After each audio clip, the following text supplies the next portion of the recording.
안녕하세요. 주님의 마음을 받는 중요한 시간 주마중입니다. 네, 어제는 어떠셨어요? 주님과 잘 동행하셨어요? 어저께 주님과 눈을 이렇게 마주치셨어요? 주님의 눈길이 어땠나요?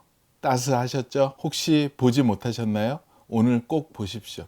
주님의 눈을 볼 수 있는 방법 알려드릴게요. 말씀을 보실 때 주님을 생각하시면 그 말씀 가운데 주님의 눈이 보이지 않을까 생각을 합니다. 저는 주님의 그 따뜻한 눈길을 항상 말씀 보고 기도할 때마다 느끼지 못하면 진도가 나가지 않습니다. 항상 그 주님의 따뜻한 눈길을 우리가 의식하고 그 눈길을 찾고 그리고 그 눈과 마주치는 우리 주마중의 모든 식구들 되었으면 좋겠습니다. 오늘 한번 시도해 보십시오.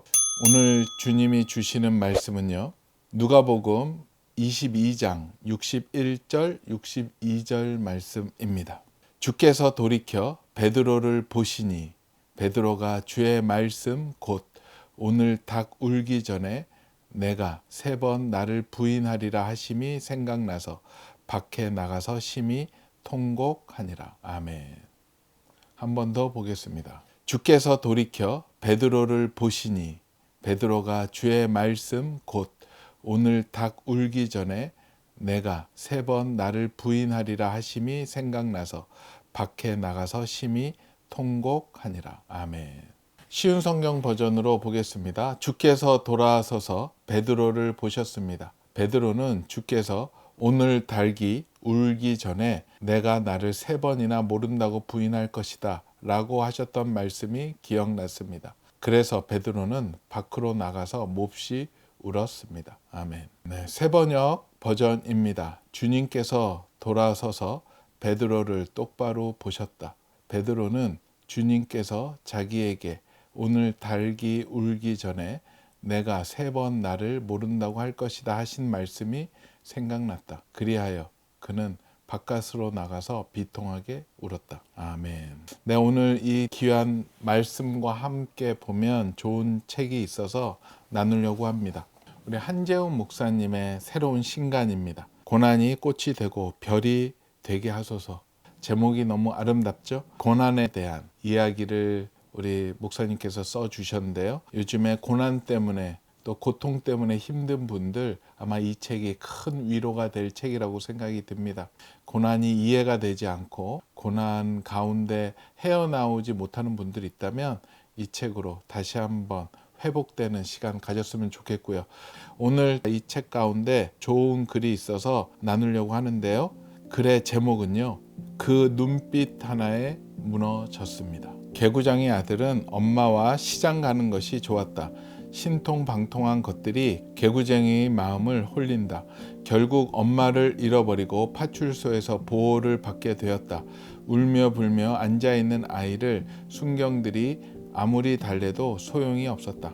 마침내 엄마가 달려왔다. 엄마는 아들을 때리면서 우신다. 어디 갔었니? 이 자식아, 속 좀 앵간히 태워라. 아들은 어머니가 참 좋다.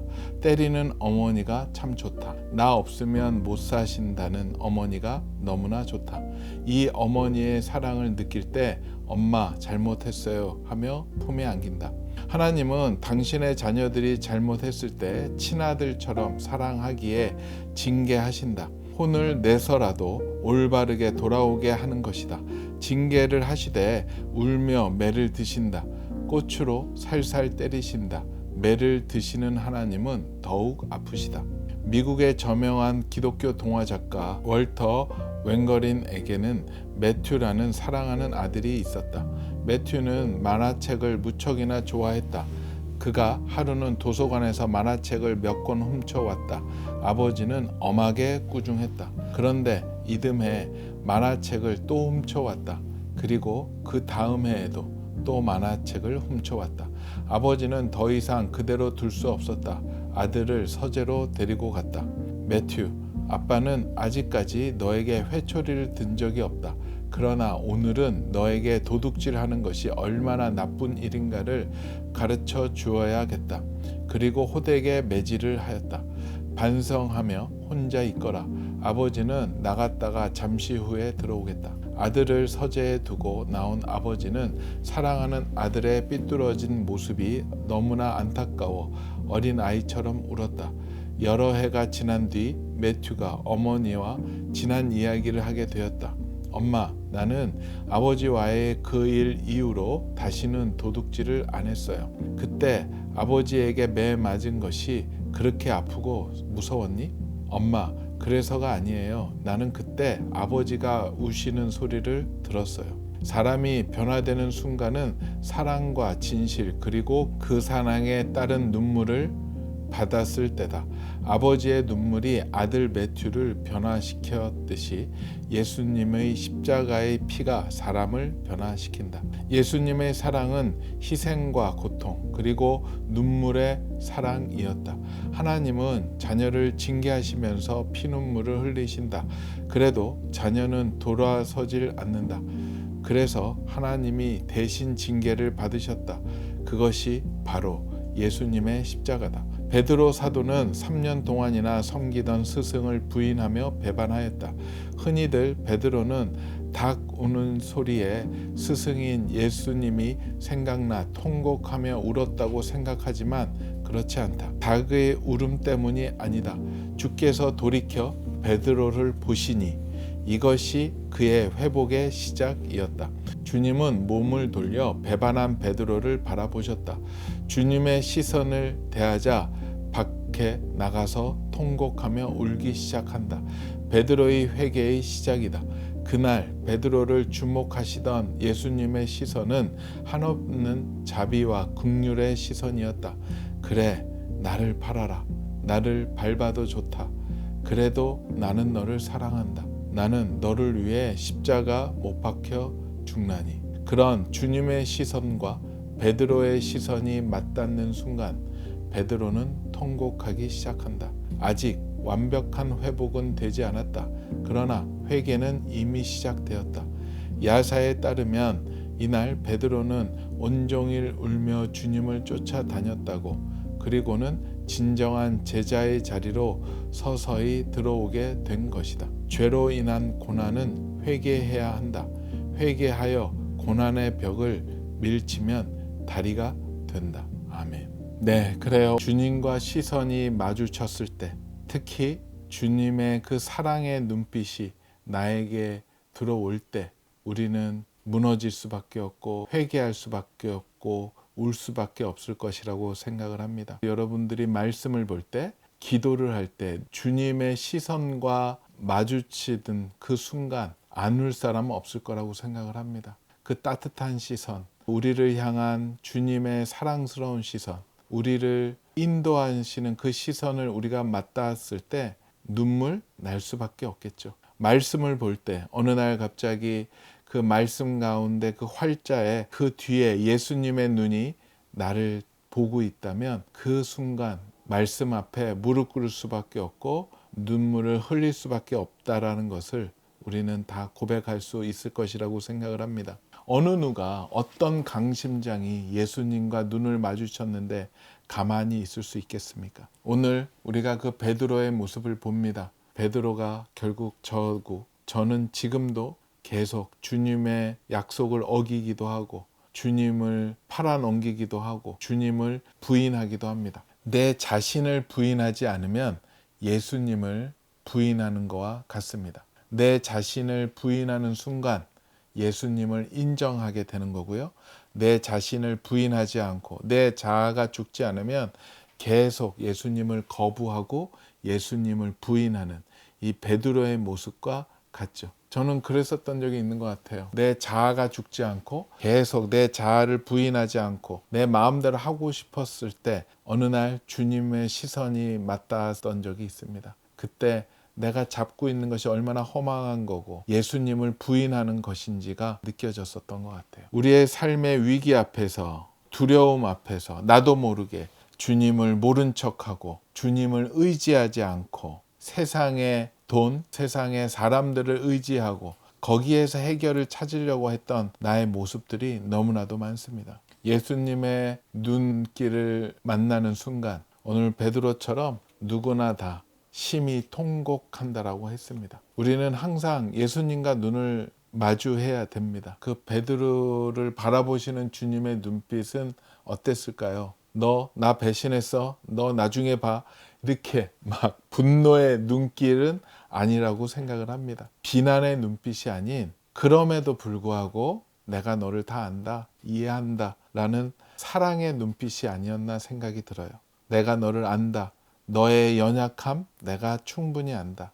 하지만 나는 너를 끝까지 사랑한단다. 아마도 그 눈빛이 아니었을까요? 따뜻하고 사랑스러운. 주님은 잡혀가고 모욕받고 채찍을 받고 침을 뱉음을 받을 때에도 명확하게 베드로를 바라보셨습니다. 그 베드로를 바라보는 그 눈빛이 오늘 우리 주마중 식구들에게도 바라보고 계신다라고 생각을 합니다. 주님의 눈을 찾으십시오. 주님의 눈에서 벗어나지 말고 똑바로 응대해 보십시오. 그러면 여러분 안에 놀라운 일들이 아마 일어날 것이라고 생각합니다. 여기에서 그 눈빛과 마주친 베드로는 밖으로 나가서 심히 통곡했다라고 합니다. 통곡이라는 단어가 저 눈에 들어오더라고요. 그 통곡은 어찌 보면 마음이 부서지는 회개이고요. 더는 내가 나를 감당할 수 없다. 손을 든 상태, 완전히 항복의 상태가 통곡이라고 생각을 합니다. 저도 주님과 그 눈길이 마주할, 그래서 통곡의 고백이 나왔던 적이 있습니다. 얼마 전에도 그런 일이 있었어요. 저 앞에서 좀 크게 실수한 직원이 있었어요. 뭔가 그 일하는 데 있어서. 근데 그게 능력의 부족이 아니라 정성의 부족으로 실수를 했기 때문에 굉장히 화가 났고 또 분노가 올라왔죠. 그런데 주님은 그냥 품고 격려해 주라는 마음을 주셨어요. 하지만 그날은 주님의 마음에 순종하지 못했던 것 같아요. 해서 그 직원을 이제 조금 나무랬죠. 좀 혼냈죠. 주님의 뜻이 그게 아닌데 저는 그것에 순종하지 못했고 주님께 그런 잘못을 범했었던 것 같아요. 혼내고 나서도 찜찜했었어요. 찜찜했었는데 그러고 나서 또 잊어버렸죠. 그리고 그 다음날 이제 우리 아침 기도 시간에 이제 눈을 감고 성령님을 초청하고 주님 이제 무엇을 놓고 기도할까요? 라고 물어봤을 때 첫 번째로 다가왔던 주님의 눈빛이 보였습니다.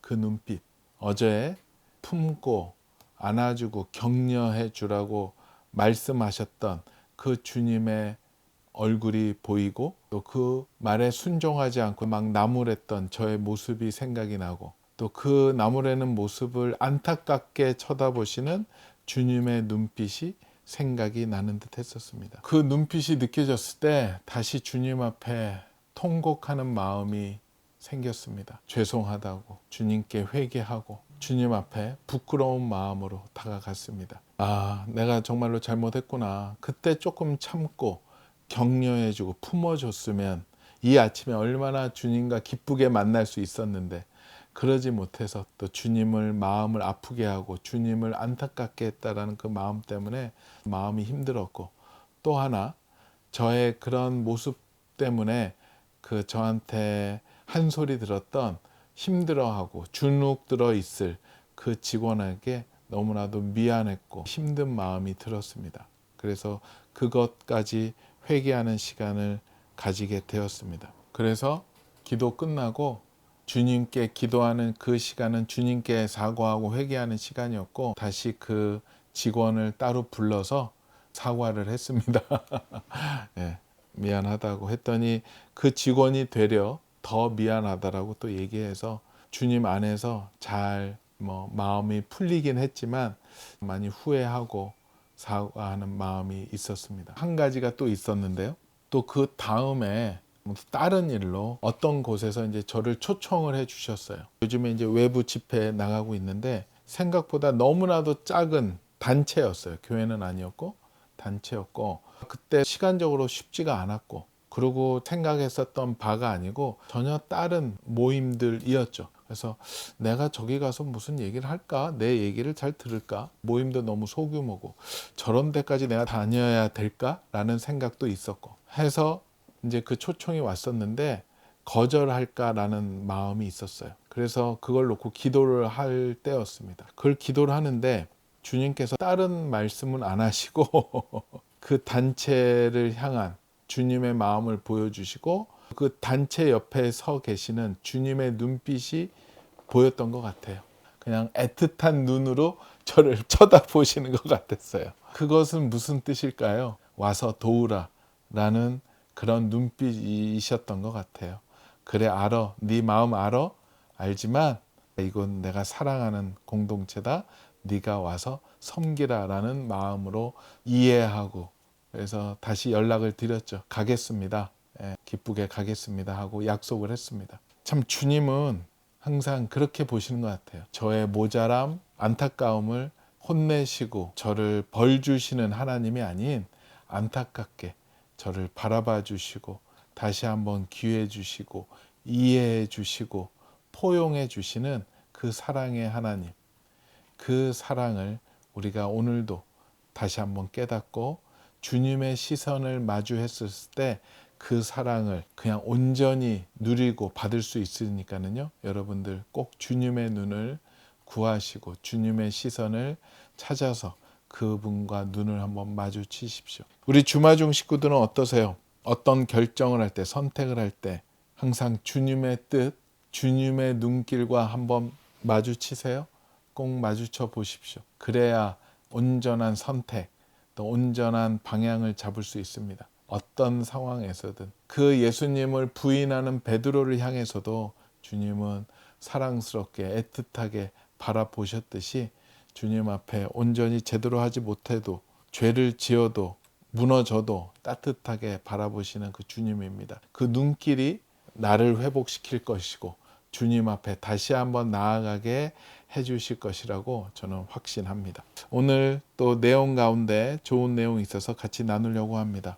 그날 베드로를 주목하시던 예수님의 시선은 한없는 자비와 긍휼의 시선이었다. 그래, 나를 팔아라. 나를 밟아도 좋다. 그래도 나는 너를 사랑한다.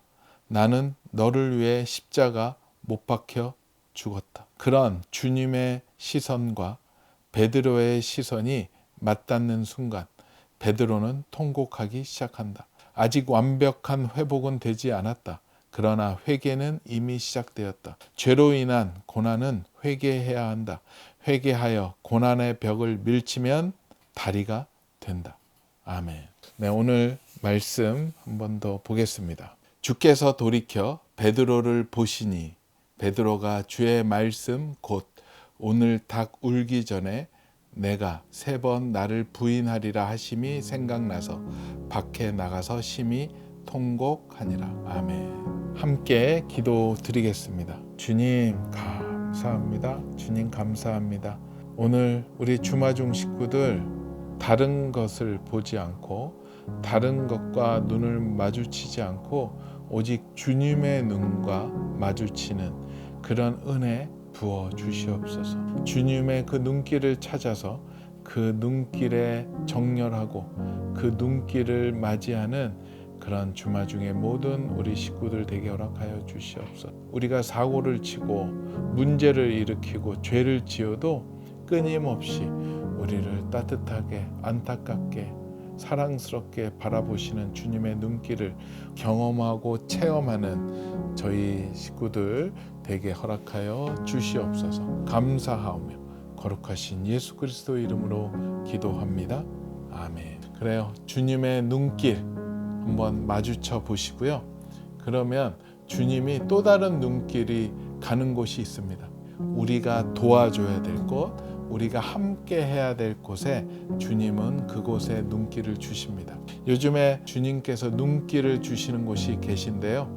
플로잉 매장에 주님께서 따뜻하게 바라봐 주시는 것 같아요. 기타를 구입해서 시골에 또 개척교회에 또 흘려보내는 그런 플로잉이 있었고요. 이번에는 찬송 반주기, 그것을 반주자도 없고 아무런 재정도 또 사람도 없는 곳에 헌금해서 플로잉 하셔서 많은 곳에 지금 흘러가고 있고요. 또 들어오고 있습니다. 그 한 기계당 한 93만 원 돼서 부담이 되는데요.